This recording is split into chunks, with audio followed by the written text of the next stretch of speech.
I'm Donald Leggett, and welcome to the latest London South East CEO interview. I'm joined today by Vincent Mascolo, CEO of IronRidge Resources, the Africa-focused lithium and gold exploration company. IronRidge is AIM-listed and has a lithium pegmatite discovery in Ghana, a gold portfolio in Côte d'Ivoire, and a potential gold discovery in Chad. IronRidge have just updated the market on drilling activities in Ghana. Welcome, Vincent. Thanks very much indeed for joining us today from Australia. Thank you very much for having me back, Donald. Much appreciated. We last spoke a couple of years ago, and I understand you've been doing a lot of exploration in the interim, shall we say? We certainly have. I think when we were speaking a few years ago, we were a lithium company, and mercifully today we're still a lithium company, as the market would have it. Last year we were a gold company. Today we're a lithium company. So the hedging our bets across multiple commodities and multiple jurisdictions is working very well. That sounds very wise to me. Today we're talking about your flagship Ewoyaa Lithium Project, Vincent. So what's the headline news from there? Look, the headline news there is in the last 12 months, we have delivered a maiden mineral resource estimate of around 14.5 million tonnes at about 1.3% lithium oxide. And more recently, we delivered a very robust scoping study, which has delivered phenomenal results. We can dwell on the numbers. The business case model is for a 2 million tonne per annum run of mine operation with an 8-year mine life, producing in the order of around just shy of 300,000 tonnes per annum of spodumene 6% concentrate. It's got a magnificent payback period of less than 1 year from commencement of mining. And the numbers are robust. But look, I'm not going to dwell too much on the numbers because it stands to reason, given the fundamentals of the project, that the numbers were always going to look very good. And the fundamentals are, the project is outcropping, the metallurgy is exceptional, the geology is phenomenal. We are within 1 kilometre of the national highway, and that's only 110 kilometres from the deep sea port of Takoradi, which has more than ample capacity for this operation. All this implies that, we are going to be in the first cost quartile. So I guess if you want to see some numbers, we've got a post-tax NPV of just under 350 million US. That's annually? Sorry? That's annually, Vincent? That is a project NPV. Annually, we are talking in the order of an EBITDA in excess of around 100 million US dollars per annum, and a gross revenue potential in excess, life of mine, in excess of 1.5 billion. That's terrific news, Vincent. I didn't know anything about this. You must be very excited. Look, we are very excited, and we just can't wait to sink our teeth into the next stages. And to be honest, we think we're perfectly poised to service the European and US markets that we believe the downstreamers have a gap in their narrative to meet their aggressive timelines, whereas our project is very simple, it's very doable, and can be put into production relatively quickly by peer comparison. You previously described Ghana as the new lithium frontier. Do these recent drilling results support that?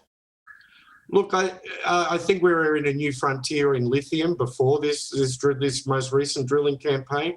We are the first lithium pegmatite discovery in Ghana.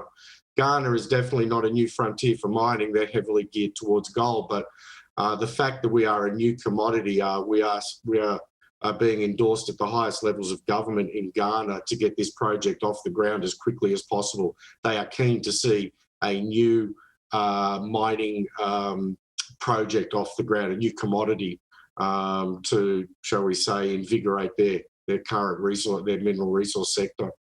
Okay, so let's drill down. What are the next steps to increase the mineral resource estimate, to commercialise the project, and to potentially develop a lithium mine? Okay, well, that's what we're doing now. We have currently an 8-year mine life forecasted. We'd like to see that to plus 10 years, and that's what this drilling campaign is all about. And we hope that, well, it looks like we're seeing visible spodumene, I think, in 95% of the holes we've just drilled. That's subject to testing, but the geologists know what they're looking at now. So that's what this drilling campaign is designed for, is to expand that resource, expand that mine life, add more commercial economics to the project. Is this one of the best? Would this be one of the best projects you've ever seen, Vincent? It is one, yeah, absolutely. It is an absolute industry standout. It's not the biggest project, but it has some of the best metallurgy, grade, and proximity to infrastructure, almost second to none. So as long as you're in the first cost quartiles, you always know you're going to have a generational project, and that's a key takeaway for IronRidge, Ewoyaa, and Ghana. Fantastic. Thank you very much for sharing that.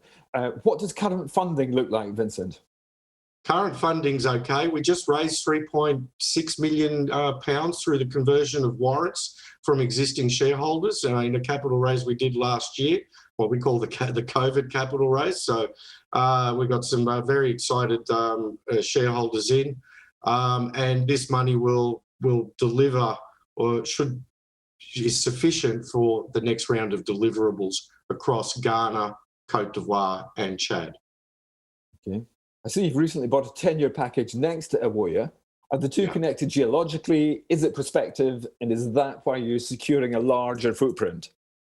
Yeah, absolutely. Look, we had that project under joint venture with our joint venture partners, Joy Transporters, and we had negotiated quite a while some terms to accelerate to 100%. That makes it more attractive for us. And yes, it is part of the same geological structures as what we have at Ewoyaa. So definitely a fundamental resource tonnage value add to be had there as well. Okay, a more broad question. Is Ghana an easy country to do business in as a miner? I mean, I've actually filmed in Ashanti, up country, and been through Accra. And I thought Ghana was a terrific place and the people were fantastic. What's your impressions? Yeah, look, we don't have any problems in Ghana. We like Ghana. It's a great jurisdiction. They have a 100-year mining history. It does mean that they actually know what they're talking about. So you have to have your wits about you. But yes, they get the mining industry. They've had it for 100 years. So you don't have to, there's no learnings to be had or to be given. They know what they're doing. So yeah, it makes it a lot easier. That's very interesting. Let's touch on Côte d'Ivoire briefly and the Zirano Gold Project. What's the latest on drilling at Zirano? Right, we're in the final stages. I think we've completed all the RC drilling, and we're in the final stages of our diamond drilling, which will go towards an MRE. I won't put a timeline on that because there's just too many moving parts, and it only takes one part to fall and you'll end up with a delay. But Zirano is shaping up very nicely. We have an early ounces strategy. So in the top sort of 0 to 90 metres is what we call the weathered zone. It's basically a free dig, go and dig up your back garden and run it through the mill in a gravity separation. So that's the early ounces strategy, which we are feeling more and more comfortable will underpin the value of underpin the future and value of the project.